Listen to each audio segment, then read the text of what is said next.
this morning. Welcome to our pre-meeting with now in the hand of our assistant clerk. This is the pre-meeting for the Mobile City Council, Tuesday, September 19th.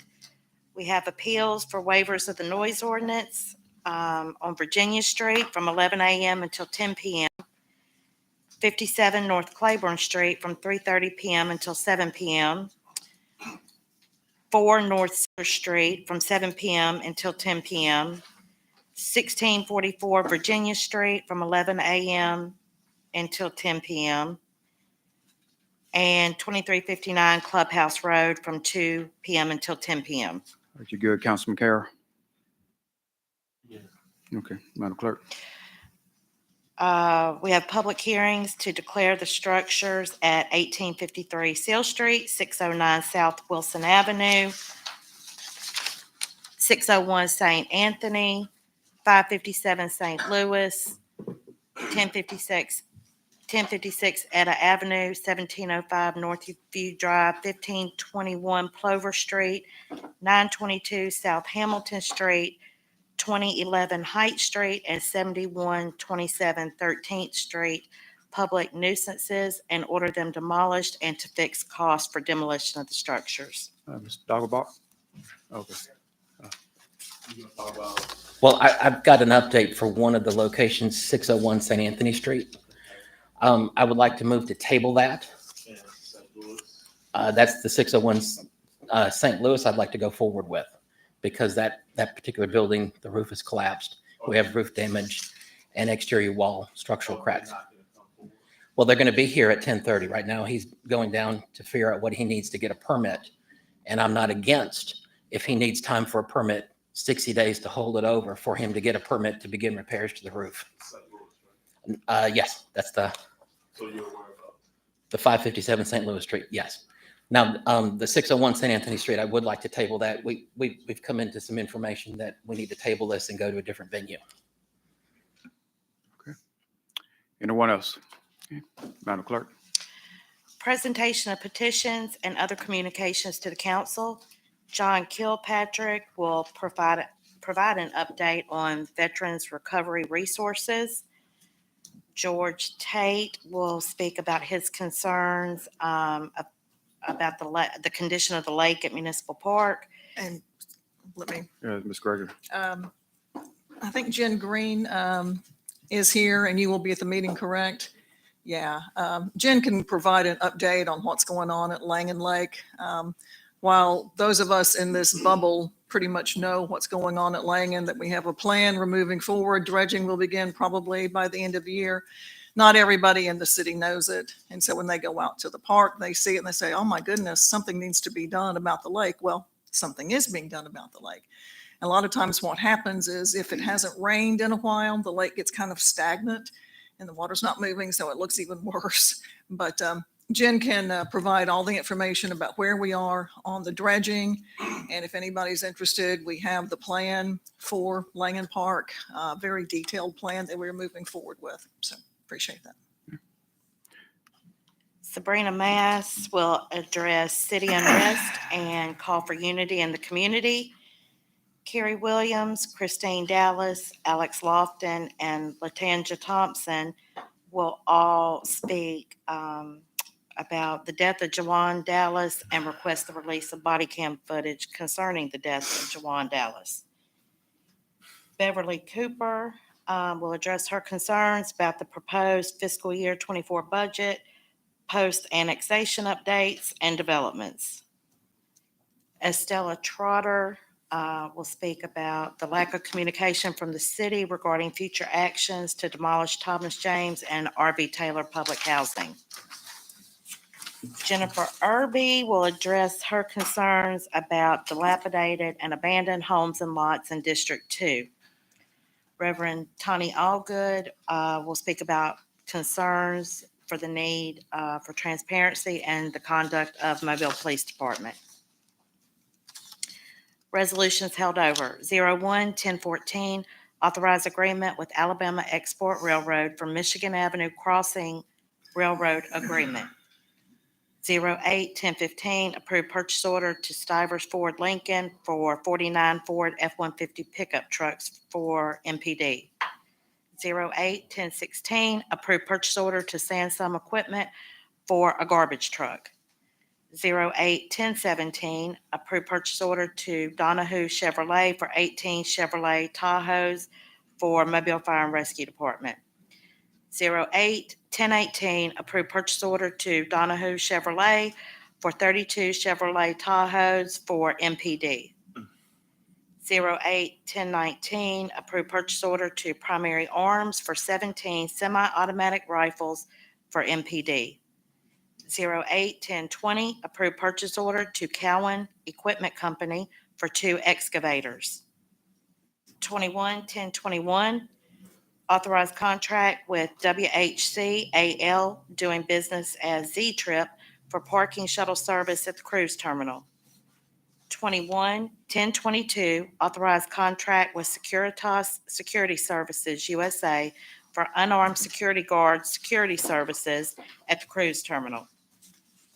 21-1023, authorized contract with McElhaney Construction for North Washington Avenue Street and culvert repairs. 21-1024, authorized contract with Emerald Coast Utilities Authority for receipt and processing of city recyclables. 21-1025, authorized contract with Terracon Consultants for North Washington Avenue Street and culvert repairs. 47-1026, assent to a vacation of a 40-foot undeveloped portion of a service road bordering 3812 and 3820 Cottage Hill Road. 47-1027, consider a vacation of right-of-way fee as a condition of the vacation. 03-1029, approve the appointment of Richard Lee Moore as Executive Director of Finance. 09-1030, adopt the 2023-2024 General Fund, Capital Improvement Fund, and Convention Center Fund budgets. Consent resolutions being introduced. 03-1031, reappoint Sandra Wiley and Harris Oswalt Jr. to the Mobile Library Board. 31-1032, authorize a grant application to Innovate Alabama's for the Innovative Community Designation Program, $250,000, no local match. 40-1033, 1034, 1035, and 1036 are declaring the structures at 1853 Seal Street, 609 South Wilson Avenue, 601 St. Anthony Street, and 557 St. Louis Street public nuisances and ordering them demolished. 40-1037 through 1042 are fixing costs for the demolition of structures at 1056 Etta Avenue, 1705 Northview Drive, 1521 Plover Street, 922 South Hamilton Street, 2011 Heights Street, and 7127 13th Street.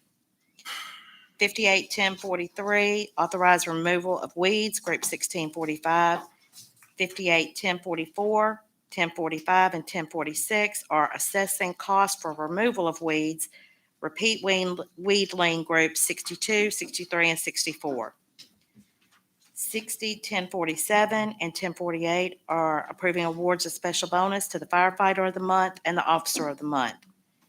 60-1049 through 1071 are determining appropriations to Tolmanville Rattler Sports, RC Africatown Plateau Pacers, Williamson High School and Middle Grades Preparatory Academy, Mobile Law Enforcement Foundation, Opportunity for Entertainers and Performing Arts, Country Club States Neighborhood Association, Yorktown Baptist Church, and the U.J. Robinson Memorial Center serve a public purpose and approve payment.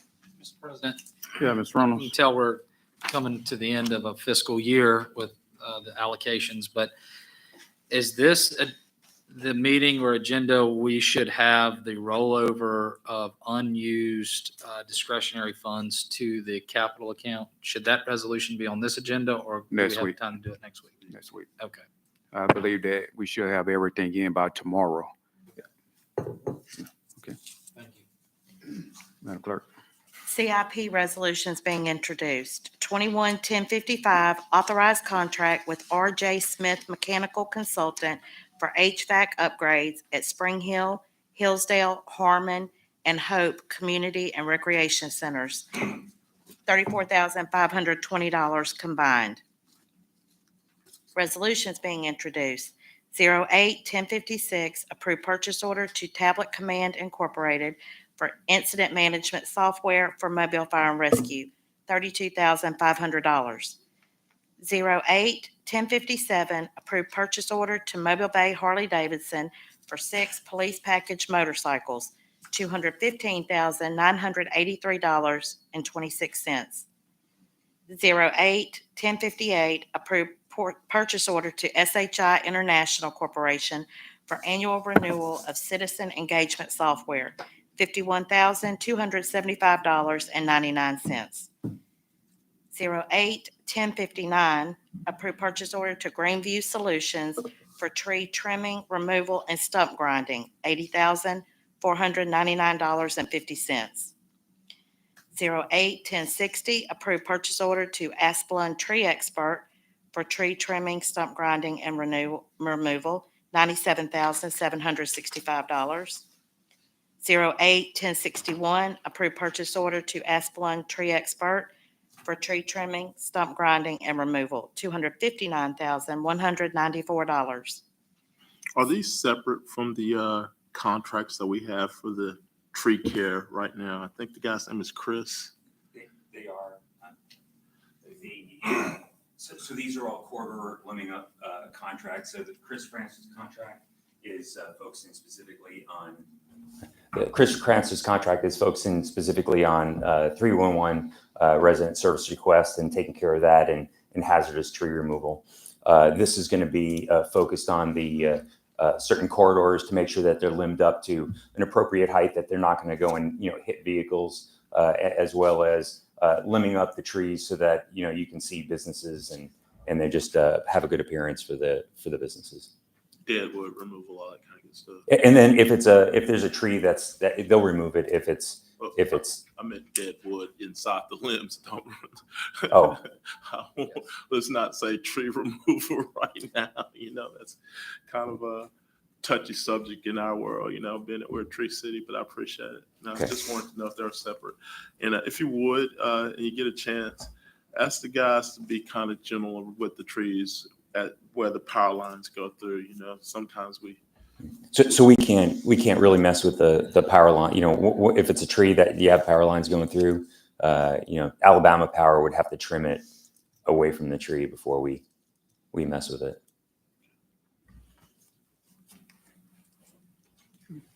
Madam Clerk. 08-1062, approved purchase order to Long Lewis Ford of the Shoals Incorporated for 5 Ford passenger vans for Parks and Recreation Department, $300,000. 08-1063. Question. Yeah, Carol. Can you tell me where these vans are going?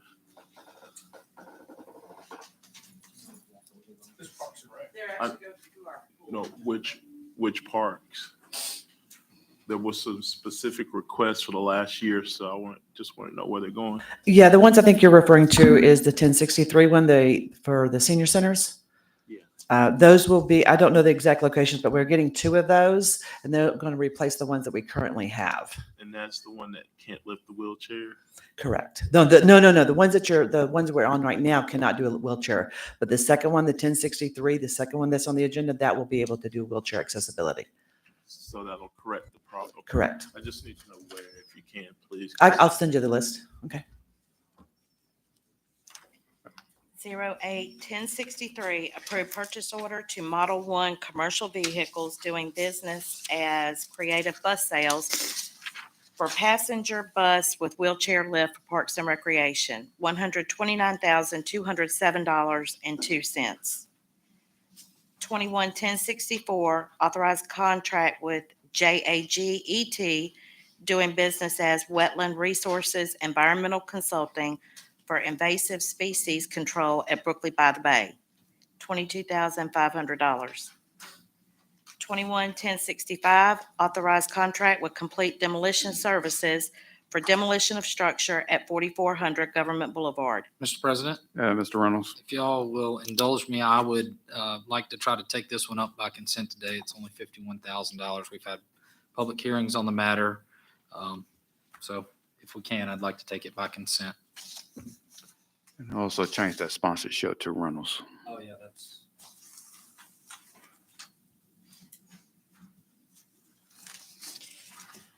$21,1066, authorized contract with Integrity Maintenance for restroom renovations at the Arthur R. Outlaw Convention Center, $554,000. Mm. $31,1067, accept an increase in ADECA CDBG project budget allocation by $805,288. Barbie, would you like to talk about this one? Or not? I'd like to draw your attention to 31,1067. That's an additional allocation by DECA to projects because of the population. When I hit the microphone? Yeah. Oh, there we go.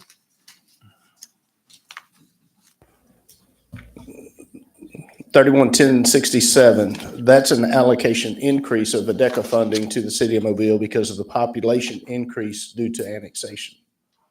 And so I think we've always talked about how it gives more opportunity to the city to have a bigger population. This is just the first example of that. Mr. President. Mr. Reynolds. So did we reach out to ADECA and request that they reconsider our population size for this? That's grant? correct. Jamie Roberts did. Okay. Yeah. And are we doing this for all the grants we have that are outstanding, requesting that they reconsider their allocation based on our new population? So on this one, we had a running conversation as soon as annexation became a potential vote to go ahead and ask them, and they tracked it and watched. And when it happened, we went back to them and said, hey, it's gone up now. So on this one, it's been the whole time we've been engaged with them.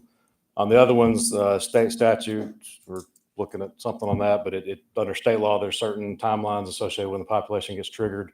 Under federal, there's an annual census that happens. Not sure exactly when it is. I believe GIS might do that. But the HUD world, it's as long as the census update goes in 90 days before the next grant goes up. I think that's across the board for most federal grants. I guess my question is broader than just CDBG or what falls under your particular roof, but any grant applications that we have out there that are tied to a population, is it worthwhile for us to resubmit or supplement applications in all departments if there is a population component to it to try to get them to reconsider our grant size? And I'll get with the grant administrator on that. The other thing, Jamie kind of mentioned it, is that we did reach out to the governor's office because the e-commerce or the internet sales tax is based on population as well. That comes to us from the state through ADOR. But apparently there's some conflict in the statute that won't allow us to get credit for the additional population until the next decennial census. Right. That's what I was talking about when annexation. Question though, this $805,000 it's used for planning, so it'll be part of the $1 million planning cost that we have, or is it? No, this is on the back end. It's on the back end. Yeah, this is part of the funding the planning is planning for. It'll get added to that. All right, thank you. Clerk. 31,1068, authorize a grant application to the National Archives, National Historic Publications, and Records Commission for digitization of historical documents, $75,000 with a 25% local match. 09,1070, transfer funds from police administration fuel to city hall overhead, $400,000. Mr. President. Mr. Arnold. What is city hall overhead? What goes into city hall overhead? City Hall overhead is for our rent, our utilities for this building. If you can't allocate it to a particular department, then it goes to City Hall overhead. We do have some legal fees in City Hall overhead. We have, I can show you the detail. Legal ads, yeah. Was there a shortfall Yeah, in yes, city hall there was. overhead? Is that The what we're- special election, no, it wasn't annexation. We actually had estimated some for annexation, probably not enough, but we did not estimate anything for the special election because we did not know that was going to happen. Also, our utility bills have been excessive this year. Yeah. So, What was the final tally, if you know, on the special election cost? Do you know? it was a couple of $100,000. I can get you the exact number. Okay, thank you. Anyone else? Mr. President, Mr. Penn? on 21-1066, I know we're $500,000. Do we have a plan already in place for the convention center, or what we're planning on doing, and how much costs going forward in renovations? Is it some type of plan in place? For the convention center? Yes. So the convention center, obviously the one on the waterfront, not the civic center, so separate there. But we remodeled about half the bathrooms a few years ago. This is just getting at the additional ones that are from the original 1993 builds, but they're 30 years old, so they need to be updated. And we routinely make capital improvements to that facility. I think we've had elevator upgrades are going to be coming here soon. I think on next week's agenda, you'll see elevator upgrades to the elevator cabs themselves. We do mechanical upgrades. We've done lighting, HVAC. Someday we'll have to do carpet, which, all those things, just kind of keeping the building up. It's 30 years old, so keeping it up to date. So it's more when a situation occur, we tackle that, or is it something I already say, okay, this is what we need to get? We have a plan. There's a plan, and there's a long list of projects that between us and the management company ASM we want to do, and we have to build up funds in the account to be able to then go ahead and execute or apply other funds to make it happen. Okay. Can you send that plan to me? Sure.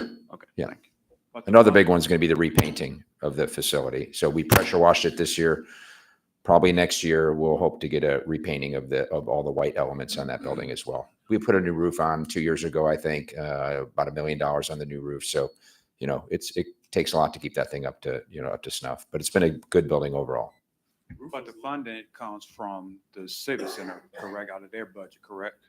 The convention center has its own fund, and the bulk of that money came out of the convention center fund. So we've spent, I can get you the exact number, but over the last couple of years, probably $4 million plus just on improvements, the ones I just described, over the last probably 2 or 3 years. So, and then, by way of just talking about that, as we look at the Civic Center project as well, we anticipate putting in a similar type of fund that would have a small amount that would go and be put into a fund for future capital improvements in the Civic Center once that project goes, much like the Convention Center has today.